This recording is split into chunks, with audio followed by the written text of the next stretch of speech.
Padre, al abrir tu palabra pedimos tu dirección y tu cuidado, que puedas iluminar nuestra mente para que podamos comprender tu palabra. En el nombre de Jesús te lo pedimos. Amén. Pero a mí me encantan las parábolas. De hecho, de todos los temas probablemente de la Biblia, de todos los tipos de literatura, probablemente las parábolas sean mi favorito y es del que más libros tengo. Me encantan las parábolas. Entonces, en esta noche vamos a hablar un poquito de una parábola muy conocida, una parábola muy adventista, la parábola de las 10 vírgenes. Y vamos a hacer tres cositas. Un poquito el tema en su sentido general de las parábolas. No va a ser una clase ni voy a ser exhaustivo, pero hay algunos puntos que son necesarios que comprendamos antes de zambullirnos en una parábola. Número dos, vamos a ver entonces la parábola con un microscopio. Vamos a ver algunas 6 o 7 lecciones de la parábola, pero luego vamos a cambiar un poquito el enfoque, vamos a retirar un poquito el lente y vamos a ver esa parábola de las 10 vírgenes en el contexto del discurso profético de Jesús de Mateo 24. Recordemos que los primeros discípulos, por lo menos durante los primeros 60 años del cristianismo, no tuvieron una profecía. El libro profético del Nuevo Testamento lo escribió Juan en el año entre el 96 y el 100. Así que cuando los discípulos hablaban de eventos finales y de lo que ellos entendían que debía pasar, no tenían el Apocalipsis, que fue probablemente el comentario más completo de los eventos finales, tenían que remitirse al discurso profético de Jesús y a algunas cuantas cartas de Pablo, como las 2 cartas a los tesalonicenses y Primera de Corintios probablemente. Así que yo creo que el discurso profético de Jesús tiene grandes lecciones para nosotros como iglesia. De manera especial esta parábola para nosotros como iglesia, porque esta parábola está dirigida, como veremos más adelante, específicamente a la iglesia. Pero antes de meternos en Mateo 25, tenemos que entender un poquito cómo funciona el tema de las parábolas. Una parábola, cuando tú escuchas la palabra parábola, ¿qué imagen llega a tu mente? Vamos a ver, ¿alguien me ayuda? Sí, muy buena noche, Dios le bendiga. Yo Buenas creo noches. que una palabra es algo que se expresa y se establece utilizando en su momento eh, ideas, imágenes o cualquier otra cosa, solo con el propósito de dejar establecido una enseñanza. Muy bien, muy bien. ¿Alguien tiene otra definición? Sí, para mí es una ilustración, una pequeña ilustración que deja una enseñanza, para dar una enseñanza. Una pregunta, ¿y por qué tú dices ilustración y no dices historia? A ver. Puede ser, sí, una historia. Puede ser, pero no, me gusta lo que dijiste. Puede ser una historia, pero no siempre es una historia. Una parábola es una ilustración, correcto. De hecho, la palabra parábola significa poner al lado de, es una comparación, y si usted estudió lengua y literatura o le gusta mucho el español, en español también podemos decir que es un símil o un símil. Cuando yo digo tal cosa, es como tal cosa. Las parábolas tienen muchas características, entre ellas, como mencionó la primera persona que habló, creo que escuché, decía que se utilizaban elementos conocidos o elementos de la vida cotidiana. Las parábolas contienen elementos no solamente de la vida cotidiana, sino elementos que el oyente conoce, cosas que el oyente conoce. Si hoy en día yo fuera a hacer una parábola moderna, por supuesto yo utilizaría un lenguaje o situaciones con las que ustedes puedan relacionarse para llevarlos a entender cosas que no conocen. Pero una parábola, como bien dijo la segunda persona que habló, no siempre es una historia. Es una ilustración porque ilustra, pero no siempre es una historia. Así que saquémonos de la mente la idea de que una parábola siempre es una historia. De hecho, la parábola es todo un género literario que Jesús, por cierto, utilizó. Era el método favorito de Jesús para enseñar, y los maestros del tiempo de Jesús lo usaban también, usaban parábolas, pero la parábola no se limita a una historia. Déjenme decirles un detalle muy interesante. En griego, la palabra es parabolé.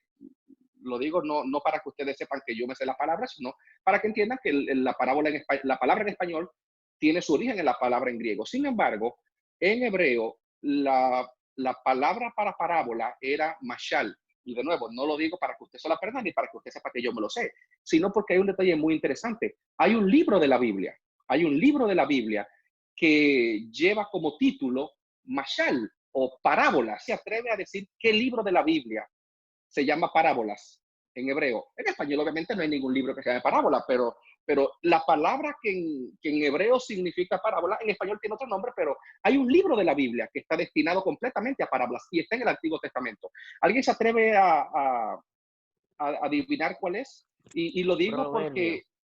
¿Cómo? El pastor. Proverbio. ¿Quién lo dijo? Proverbio. Sí, ¿cómo te llamas?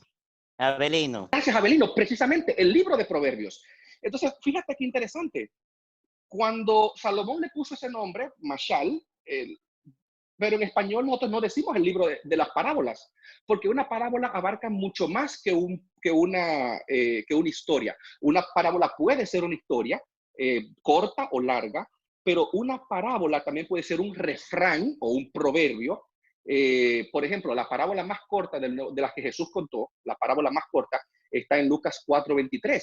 Cuando Jesús está en Nazaret, Jesús le dice a la gente: de seguro ustedes me dirán este refrán: médico, cúrate a ti mismo. Pero la palabra refrán en griego es parábola. O sea, la misma palabra que se traduce que Mateo 13, el sembrador, traduce como parábola, en Lucas 4 Jesús la usó para utilizar un refrán.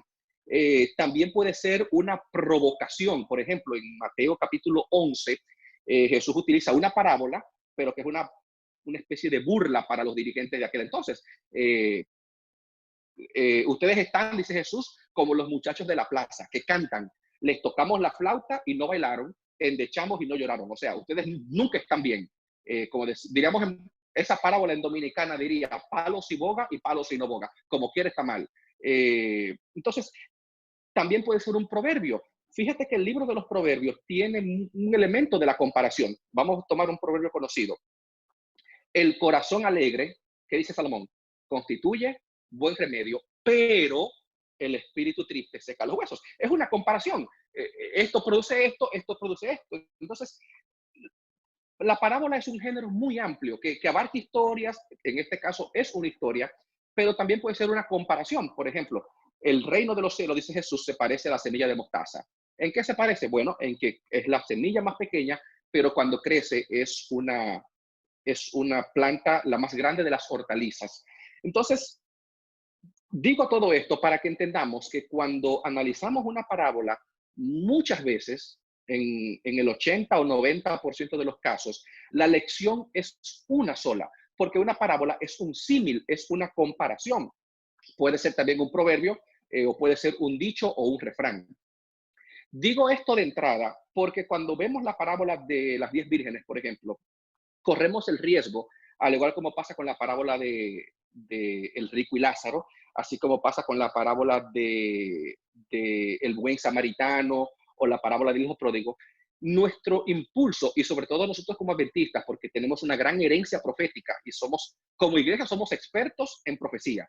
Usted busca el hermano adventista promedio, el más sencillo, y ese sabe más profecía que muchos pastores evangélicos, porque nos gusta la profecía. Entonces, nosotros corremos el riesgo de tomar lo que sabemos de profecía y ahora queremos aplicárselo a todos los demás géneros literarios. Y con las parábolas no pasa eso. Cuando tomamos una parábola, no podemos buscarle un significado a cada uno de los detalles, porque una parábola es una comparación, es un símil. Por lo general, el punto de comparación suele ser uno solo, uno solo. Por ejemplo, en el caso de la perla de gran precio, yo no puedo ahora buscar el significado. ¿Y quién es el mercader? ¿Y quién es el que le vendió la perla? ¿Y el negocio donde pasó la transacción? No, no, no. Es uno solo. Es que el evangelio vale lo suficiente como para yo darlo todo por él. Suele haber un solo punto de comparación. En algunas parábolas, cuando son muy elaboradas, tienen varias lecciones. Esta parábola tiene varias lecciones, pero el sentido de la parábola solamente es uno.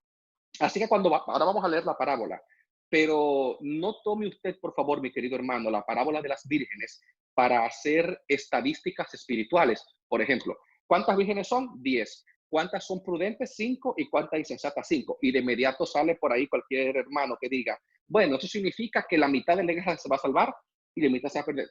No, esa no es la lección de la parábola. Jesús tomó el número 10 por ser un número redondo y lo dividió entre 5 y 5. Así como en Mateo 24 dice que uno será tomado y otro dejado. Pero ese no es el sentido de la parábola. Otras personas entonces tratamos de decir, bueno, pero si todas las vírgenes se duermen, ¿quién es que dice a medianoche viene el novio, salida recibida? Ese tampoco es el punto de la parábola. Aunque podemos sacar lecciones de muchos de los elementos de la parábola, el punto de la parábola es uno solo, es uno solo. Abre tu Biblia conmigo Vamos a entrar en materia. Mateo capítulo 25, versículos 1 al 13. Entonces, vamos a pararnos un momentico. Entonces, eso significa que la parábola que vamos a leer es el resultado o tiene conexión con lo que se viene diciendo antes. Ese va a ser el último de los 3 puntos de esta noche. Ya vimos el primero, la entrada general a las parábolas. Entonces, el reino de los cielos será semejante a 10 vírgenes. Para que yo otro momentico. Jesús me está diciendo que esta parábola se aplica a la situación de la iglesia en el futuro. Fíjate que Jesús no comenzó diciendo el reino de los cielos es semejante a, como pasó con la parábola del sembrador o la parábola del trigo y la cizaña. En este caso, la parábola se aplica exclusivamente al futuro. Entonces, el reino de los cielos será semejante a 10 vírgenes que tomando sus lámparas salieron a recibir al esposo. 5 de ellas eran prudentes y 5 insensatas. Párese y otro momentico. Nosotros tendemos a antagonizar la vida espiritual. Nosotros, y repito, como adventistas, tenemos la doctrina, la creencia, más que doctrina, la creencia del gran conflicto cósmico. Y todo lo vemos en blanco y negro, bueno o malo, pecado o no pecado. Queremos dividir todo así entre blanco y negro. Pero fíjate que para Jesús la diferencia entre los salvados y los perdidos no es entre buenos y malos. En esta parábola no se trata de impíos y pecadores. O santos, perdón, pecadores y santos. En esta parábola no hay 5 que son buenas y 5 que son malas. Las 5 que se pierden no se pierden porque son malas. Aquí la diferencia está entre prudentes y insensatas.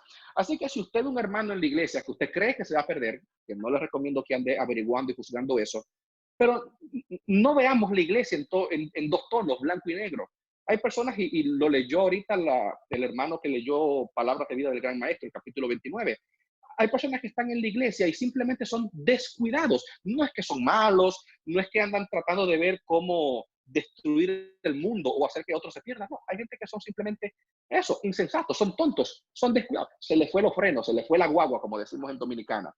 Así que toma esto en cuenta. Esta parábola no es de buenos y malos, ni de justos ni pecadores. Esta es una parábola de la diferencia aquí es entre ser prudente y ser insensato. Las insensatas, dice Jesús, tomando sus lámparas, no tomaron consigo aceite, mas las prudentes tomaron aceite en sus vasijas juntamente con sus lámparas. Y tardándose el esposo, cabecearon todas y se durmieron. Y a la medianoche se oyó un clamor: aquí viene el esposo, salid a recibirle. Entonces, todas aquellas vírgenes se levantaron y arreglaron sus lámparas. Y las insensatas dijeron a las prudentes: dadnos de vuestro aceite, porque nuestras lámparas se apagan. Mas las prudentes respondieron diciendo: para que no nos falte a nosotras y a vosotras, id más bien a los que venden y comprad para vosotras mismas. Pero mientras ellas iban a comprar, vino el esposo, y las que estaban preparadas entraron con él a las bodas y se cerró la puerta. Fíjate que muy bien la parábola aquí puede terminar.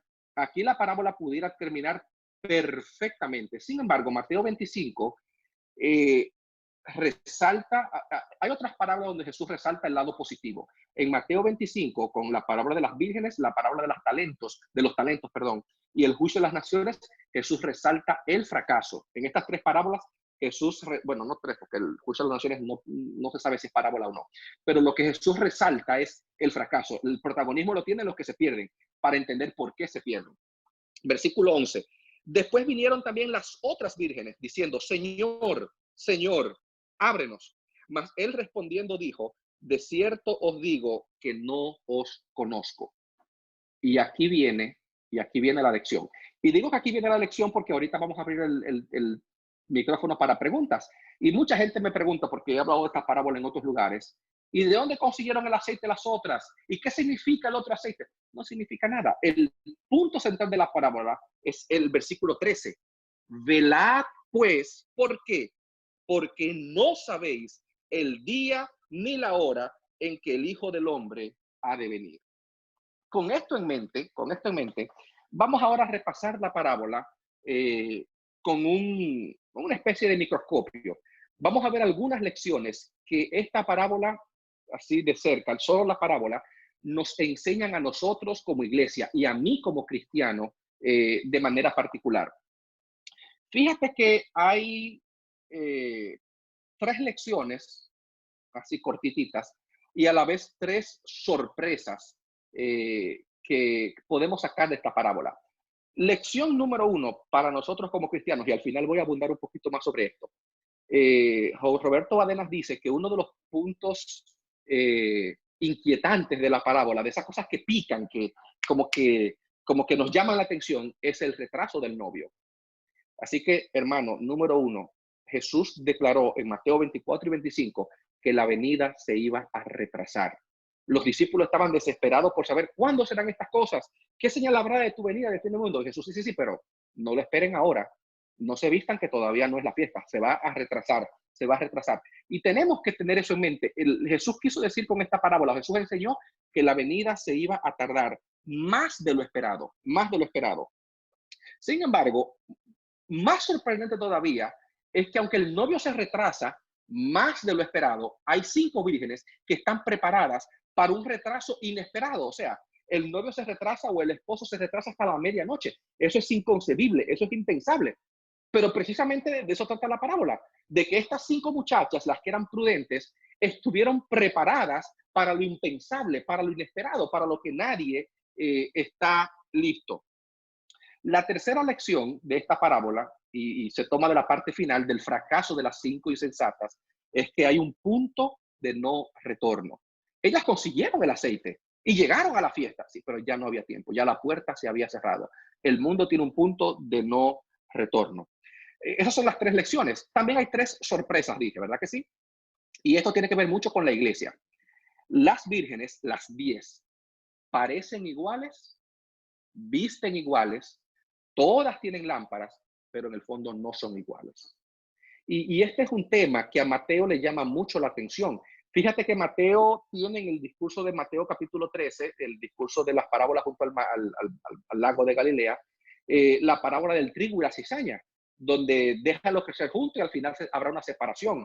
La parábola de la red, el reino de los cielos se parece a una red, Mateo 13, 48, si no me equivoco. El reino de los cielos se parece a una red que recoge toda clase de peces y al final se separa. Dice Jesús, así será en el fin del siglo. Saldrán los ángeles y separarán a lo bueno de los malos. Así que Mateo le da mucha importancia en su libro a eso de que en la iglesia hay de todo y todos parecemos iguales. Todos vestimos iguales, como dice el hermano White en Palabra de Vida del Gran Maestro. Todos profesamos la misma fe, todos esperamos de la misma manera a Cristo, pero no todos somos iguales. Al final se nota una separación entre los que están listos y los que no lo están. La segunda sorpresa que trae la parábola, hermano mío, es que cuando las 5 insensatas se dan cuenta que no tienen aceite y le piden a las otras, una persona que haya leído el Evangelio, sobre todo el Evangelio de Mateo, que habla de poner la otra mejilla, de que si te piden la capa, dale también el vestido, ve con él una segunda milla, ama a tus enemigos. Fíjate que estas 5 muchachas, las prudentes, no parecen cristianas, porque el cristianismo, ¿qué te enseña? Que si te piden y tú tienes, ¿qué tienes que hacer? Darle. Pero en este caso no se puede. Hay cosas que usted y yo simplemente no podemos tomar prestadas. Y la preparación espiritual es una de ellas. Eso no se transfiere, no se puede pasar de una persona a otra. Y lo otro que sorprende, y es también una de las lecciones, es también la tercera lección que mencioné anteriormente, es que hay momentos en los que es demasiado tarde. Cualquiera pensaría, bueno, pero el novio que es un Dios tan misericordioso o que representa, ¿verdad?, a un Jesús misericordioso, ¿por qué le dice que no las conoce y las deja fuera? Puede abrirle las puertas, vengan, que esto es una boda, aquí caben todos y vengan a celebrar. Hay momentos en los que es demasiado tarde. Y pensando en todo esto, vamos a dedicarnos un momentito solamente a estudiar qué significa velar. Porque la lección de Jesús, después de contarme toda la parábola, por cierto, nota la diferencia. La parábola trata del aceite en las lámparas, sí, pero la lección que Jesús saca no es tengan aceite en sus lámparas, es velar, velar. ¿Qué significa velar? ¿Qué significa velar? En este caso, velar no puede significar estar despierto, porque todas las vírgenes se duermen. Así que cuando hablamos de esta parábola, yo sé que en otros versículos Jesús habla de velar y de estar despiertos y de estar atentos, sí, pero en este caso velar no puede significar mantenerse despierto, porque ya Jesús dijo en la parábola que todas las vírgenes se duermen. Velar, en este caso, en el contexto de esta parábola, tiene que ver no con la ausencia del sueño, sino con estar preparados en todo momento. De hecho, fíjate que Jesús dice, velad porque no sabéis a qué hora ha de venir el Hijo del Hombre. Fíjate que en el caso de las vírgenes, lo que marcó la diferencia entre las que entraron a la boda y las que no fue en su capacidad para no dormirse o en la prontitud con la que se despertaron. Fíjate que en el caso de la parábola, la decisión se tomó antes de salir de la casa. Antes de salir de la casa. Cuando ellas salieron de la casa, las que tomaron el aceite extra ya estaban desde ya salvas o ya tenían la entrada asegurada. Y las que no lo tomaron ya están perdidas. No importa lo que pasó en el transcurso. Mira, todas cabecearon, todas se durmieron, todas se despertaron, todas arreglaron sus lámparas. Sí, pero cuando quisieron hacer cambios de última hora, ya no se pudo, porque la decisión ya había sido tomada antes. Así que velar tiene que ver con estar listo ahora. No es tanto con yo estar pendiente del periódico y decir, ay, mira, el Papa se reunió con el rey de Pakistán, el fin está cerca. No, eso no es velar. Eso no es velar. Velar no es mirar el periódico y la noticia con la Biblia en la mano para ver dónde está el cumplimiento. Eso no es velar. Velar es estar listo, no es saber cuándo. Fíjate que incluso si el esposo hubiese mandado una nota, llego a la medianoche, ya no se podía hacer nada, porque ya el que tenía aceite lo tenía y el que no tenía, no lo tenía. O sea, incluso saber la hora de la venida, en este caso, a las vírgenes no les hubiese aprovechado, porque ya tenían o no tenían el aceite. Así que en este caso, velar implica estar preparados. ¿Y qué significa estar preparados? Vamos a ver algunas cositas.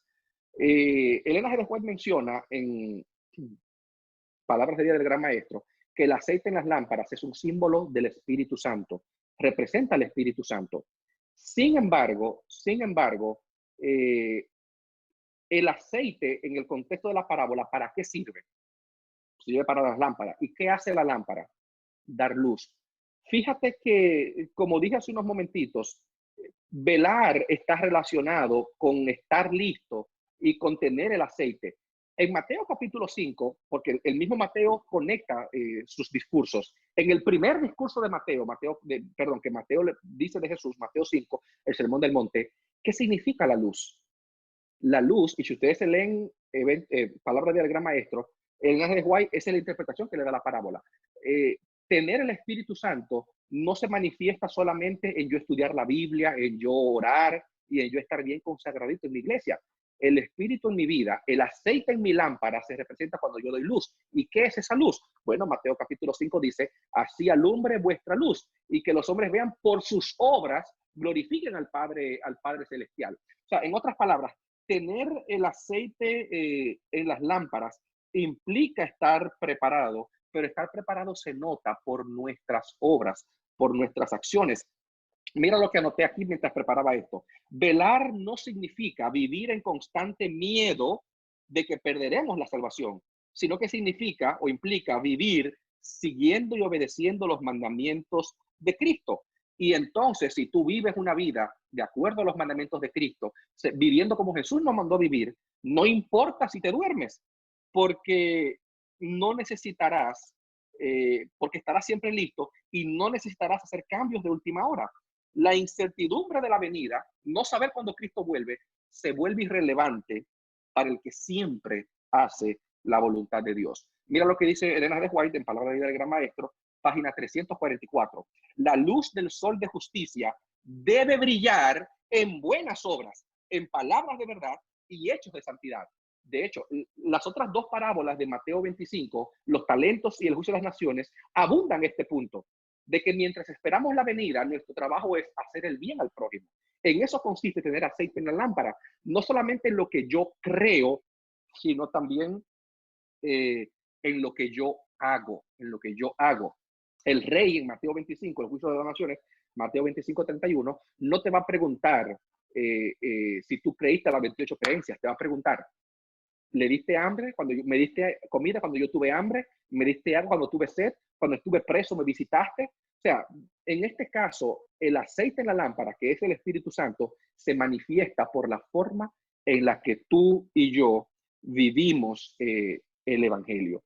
Así que esa debiera ser la situación de la iglesia mientras esperamos la venida de Cristo. La espera no es una espera pasiva, no es una espera de yo estar sentado mirando el reloj y mirando los acontecimientos, es una espera activa, una espera donde yo debo velar, donde yo debo estar preparado espiritualmente, pero la parábola de los talentos me enseña que yo debo, mientras yo espero, desarrollar mis aptitudes, y el juicio de las naciones me enseña que yo debo hacer el bien al prójimo mientras Cristo venga.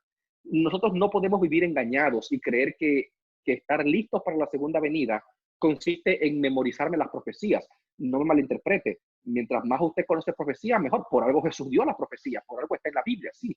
Pero esperar y velar para la segunda venida tiene que ver no solamente con lo que yo creo, eso importa y mucho, pero también importa lo que yo hago. Ahora, para terminar, vamos a alejarnos un poquito y vamos ahora a ver la parábola en su contexto. Dije al principio, cuando leí la parábola, que la parábola comienza con una frase. Entonces el reino será semejante a, o se parecerá a 10 vírgenes. Nosotros recibimos una Biblia ya dividida por capítulos, pero Jesús no habló por capítulos. Mateo no escribió por capítulos. La Biblia estaba toda, los libros estaban todo corridos, sin subtítulos tampoco. La Biblia no trae subtítulos. Bueno, la que usted compra en español sí, y es bueno tenerlos porque a veces te da una idea del tema, pero a veces el que dividió y cortó el sermón por la mitad. Por ejemplo, Mateo 5, 6 y 7 es un solo sermón, el sermón del monte. No es solamente la bienaventuranzas, es todo. Lo mismo pasa aquí. Mateo 24 y 25 es un solo discurso, un solo discurso. Y si ustedes se fijan, nosotros cuando leemos el discurso profético, nos enfocamos en la primera parte, guerras, rumores de guerras, pestes y la predicación del evangelio. Pero es que esa es la introducción al sermón. José, ¿dónde tú pones la parte buena? ¿En el medio o en el llamado? Es que donde tú aterrizas y arremetes y jalas el anzuelo para llamar la atención de la persona. Curiosamente, en Mateo 24:36 es donde Jesús introduce el tema de la incertidumbre. El día y la hora, dice Mateo 24:36, nadie lo sabe, ni aún los ángeles, solo el Padre. Y el resto del capítulo 24 tiene que ver con esa idea de que no sabemos. Como en los días de Noé, así será la venida del Hijo del Hombre. Estarán comiendo, bebiendo. Luego Jesús usa la misma otra vez ilustración. Estarán dos en el campo. Uno será tomado, otro dejado. Estarán dos moliendo. Uno será tomado y otro dejado. Fíjate por un momento, ese no es el tema de esta noche. Pero fíjate en lo siguiente. Jesús da dos características distintivas de su venida. Número uno, habrá señales. O sea, Jesús dice que será un tiempo de angustia, de terror, de guerra, de incertidumbre. Pero al mismo tiempo, Jesús me dice que la venida tomará a todo el mundo por sorpresa. ¿Ustedes se han puesto a fijar en lo contradictorio que eso suena? ¿Cómo es posible que el mundo va a estar sumergido en guerras, en desastres naturales, en hambres, en predicación del evangelio, y al mismo tiempo nadie se va a dar cuenta? Dice que será inadvertido, nadie va a darse cuenta, como lo dije Noé, que no se dieron cuenta hasta que el diluvio llegó. Bueno, mire usted lo que está pasando ahora mismo. Tenemos 3 meses en una pandemia que no se ha visto una pandemia en 100 años, y a la semana de que se declaró el COVID-19 como pandemia, ya tenemos culto por Zoom, trabajo por Zoom. Mira qué rápido nos acostumbramos. Yo tengo 2 años que no voy a República Dominicana y yo nunca había podido predicar para un auditorio en Dominicana porque ningún pastor en su sano juicio te va a poner a ti a predicar por internet porque eso aburre. La gente sentada en la iglesia mirando una pantalla, eso ya no funciona. Pero ahora mira cómo estamos todos aquí. Ya no es un sermón, ahora damos semanas de oración por Zoom. Nos acostumbramos rápido.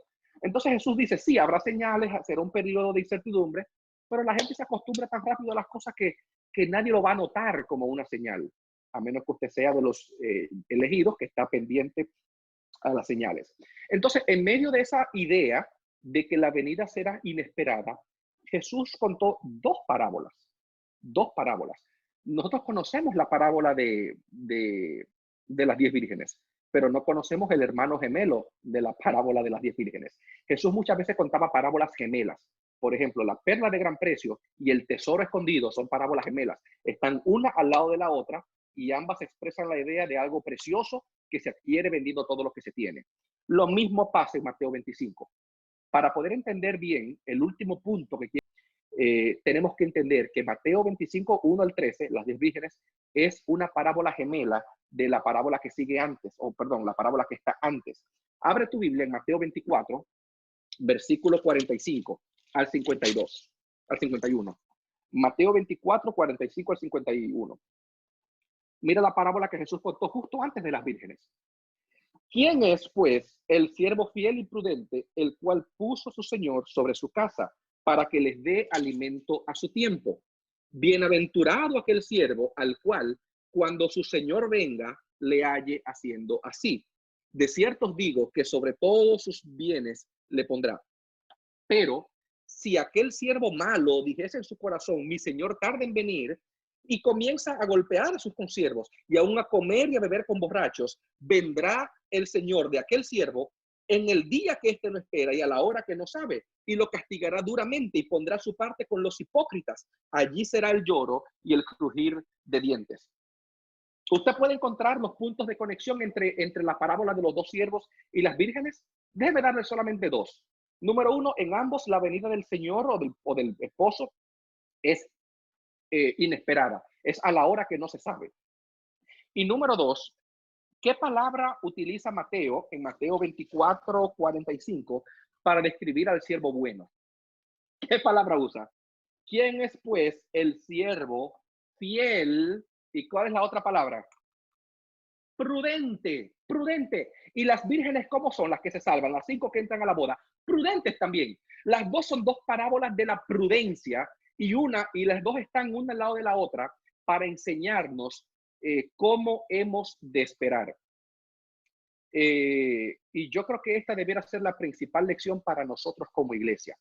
Mira, estas dos parábolas expresan los dos extremos en los que los seres humanos podemos caer cuando lidiamos con la espera de la venida del Hijo del Hombre. La primera parábola, el siervo malo, ¿por qué se pierde? ¿Por qué lo castigan? Bueno, dice la parábola que el siervo malo dice en... Pero si aquel siervo malo dijere en su corazón, mi señor tarda en venir. Luego el verso 49 dice, y comenzare a golpear a sus consiervos y aún a comer y a beber con los borrachos. 48 y 49.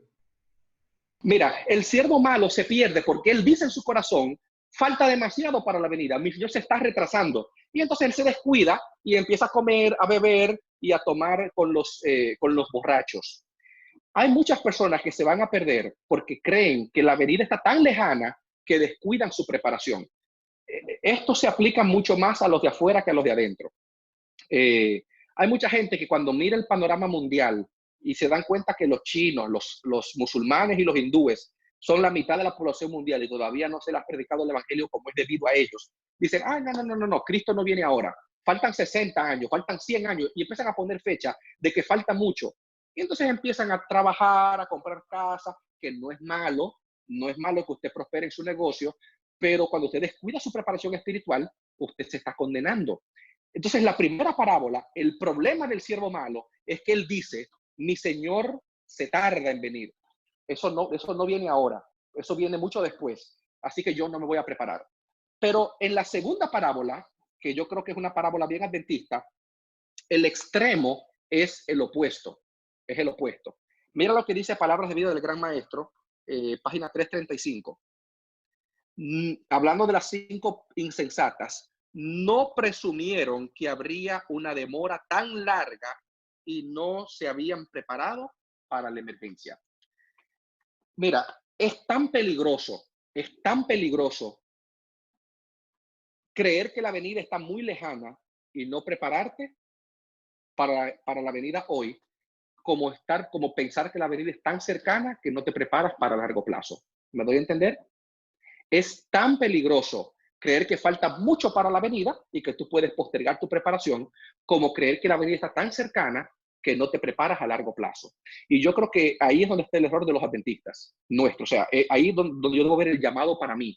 Conocemos tanto de profecía, estamos tan pendientes de los acontecimientos finales, que desde que pasa algo en el Senado de Estados Unidos, viene la ley dominical. Desde que el Papa toma té con la reina de Inglaterra, viene la ley dominical. Vivimos en ese constante estrés, creyendo que la venida es tan inmediata, tan inmediata, tan inmediata, que no me preparo para el largo plazo. Y cuando el novio se retrasa, mi fe flaquea y entonces ñangala juangala, me quedo fuera. Me quedo fuera. ¿Me estoy dando a entender? Las dos parábolas presentan dos extremos que yo debo evitar. Yo debo evitar. Yo recuerdo que yo crecí en Santiago. Yo nací, gracias a Dios, tuve el privilegio de nacer en la iglesia. Y yo recuerdo que a finales de la década de 1990 estaban esos predicadores diciendo que el fin venía en el año 2000. Se cumplieron los 6.000 años de pecado, los 6.000 años que Dios le dio al diablo. Cristo viene en el año 2000. ¿Y qué hizo la gente? Vendamos todo, vámonos para el campo, ya nada importa, no trabajemos, no estudiemos, que los hijos míos no vayan a la escuela, porque ya Cristo viene. Y hoy en día yo tengo muchas personas que crecieron conmigo y que maldicen a la iglesia hoy, porque ellos nunca estudiaron, no tienen casa propia o no tienen una educación formal, porque sus padres creían que Jesús venía en el año 2000. Son dos extremos. Yo no puedo creer que la venida está tan lejos, que yo descuide mi preparación, pero tampoco puedo creer que está tan cerca, tan cerca, tan cerca, que yo descuide mi obra aquí en la tierra. Porque eso es lo que hacemos los adventistas. Cuando creemos que Cristo viene pronto, soltamos todo y nos vamos para el monte a esperar, como hicieron los mileritas, ropa nueva, ropa de ascensión y esperar a Cristo porque Cristo viene. Y descuidamos nuestra obra de predicación. Son dos extremos. Debemos, mis queridos hermanos, debemos, y es lo que enseñan las dos parábolas. Cuando vemos la parábola de lejos, junto con la parábola de los dos mayordomos, tenemos que estar preparados como si la venida fuese esta misma noche. Mi preparación espiritual, como si fuera esta noche. Pero mi trabajo como iglesia, las obras que yo hago como individuo, como cristiano, yo debo seguirlas haciendo como si Cristo fuese a venir en el año 2200. Bueno, en el 2100, porque en el 2200 ninguno vamos a estar vivos. Pero en el 2100, o en el 2080, o en el 2090. ¿Me estoy dando a entender? Yo debo estar preparado por si Cristo viene esta noche, por si viene hoy. Pero mi trabajo como cristiano, mi obra como iglesia, de dar a conocer la luz de Cristo, de hacer que mi luz brille, de predicar el evangelio, no debe nunca, nunca de parar. Nunca debemos detenernos, porque no sabemos. Mis queridos hermanos, antes de pasar a la sección de preguntas y respuestas, yo creo que podemos aprender mucho, mucho de esta parábola. Lo importante no es haber sido invitado a la boda, es estar preparado. Lo importante no es tener la lámpara, es tener el aceite listo para hacer que la lámpara brille. Como dice un refrán, no todo lo que brilla es oro. No todos los que estamos en la iglesia, lamentablemente, al final estaremos en la boda. Luchemos, mis hermanos, hagamos nuestra parte, preparémonos para cuando Cristo venga, estar listos para marchar con Él, que Él sea el que nos abra la puerta y nos diga, como dice el rey en el juicio de las naciones, venid, benditos de mi Padre, heredad el reino preparado para vosotros.